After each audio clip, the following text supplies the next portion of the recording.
CM Jagan తరఫున పులివెందుల్లో ఎన్నికల ప్రచారం నిర్వహిస్తున్న వైఎస్ భారతి సంచలన వ్యాఖ్యలు చేశారు. ఈసారి ఎన్నికల్లో జగన్కు 1,00,000 మెజార్టీ రావడం ఖాయం అన్నారు. ఎంపీ అవినాష్ భార్య సునీతతో కలిసి ప్రచారంలో పాల్గొన్న భారతి ఈ మేరకు వ్యాఖ్యలు చేశారు.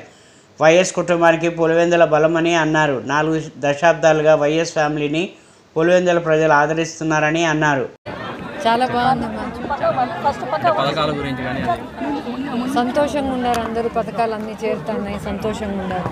స్కూళ్ళు బాగున్నాయి, పెన్షన్లు బాగున్నాయి, ఆరోగ్యం బాగా చూసుకుంటున్నారు. బాగుంది, సంతోషంగా ఉన్నారు. చాలా బాగుంది. జగన్ సారేలేమ్మా, జగన్ సారేలేమ్మా అని చెప్తాను. ఎన్ని సీట్లు రావచ్చు మేడం? 1,00,000 పైన వస్తాయండి.